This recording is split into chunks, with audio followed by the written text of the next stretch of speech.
Hello, Outcasts. Welcome to the first episode of Macabre Monday. I'm afraid we've never met. I'm Nathaniel, better known as the Voice of Czath. Each Monday, I will present you with a true macabre story from around the globe. I do hope you welcome my presence. Please, take a second to subscribe to Insanity Collection. We have so much darkness to shine a light on in the coming months. Today, we'll be focusing on Amelia Dyer. A trained nurse, she was convicted of 12 murders in the late 19th century.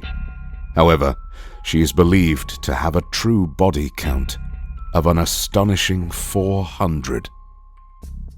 Dyer turned to baby farming to make money. The parents believed that they were sending their child to a happy, caring home. They couldn't have been more wrong. She would take in very young children in return for payment, an adoption of sorts. Unfortunately, she would often terminate the babies mere days after she began caring for them. She either smothered them or drugged them with opium-based substances, but not before beginning the process of starvation immediately after becoming their caretaker. In the early years, Dyer would contact a doctor to examine the child, declare it dead, and take the body away. If a doctor began getting suspicious on the number of children that were dying in her care, she simply moved away to a new town. The cruel nurse had been sentenced to prison for negligence in 1879, but she wasn't arrested for her most macabre acts until 1896, nearly 2 decades later. In 1879, a doctor became too suspicious for Dyer to run away from, and an investigation was performed.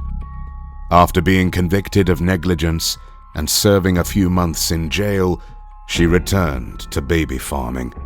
Except now, she avoided contacting doctors following a death, opting instead to dispose of the little bodies. During the post-jail era of her killing spree, Amelia began wrapping dressmaking tape around the neck of newly arriving infants. She once stated that she liked to watch them with the tape around their neck as they gasped for air. Once they were dead, she wrapped them in cloth and buried them, or tied them to rocks and bricks before throwing them into water. Sadly, birth mothers would send Dyer letters asking for word on the well-being of their children. Little did they know that by the time the letter reached her, the children were long gone. Finally, in March 1896, a bargeman noticed a package floating in the river. He retrieved it and found the bodies of a dead baby boy and girl. The materials used to wrap the babies was linked to Dyer, who was then arrested. When the police entered her home, they were overcome with the smell of rotting flesh. While no babies were found, they found plenty of evidence to charge Amelia Dyer with murder. She was placed on trial and was found guilty within 4.5 minutes. She was later executed by hanging.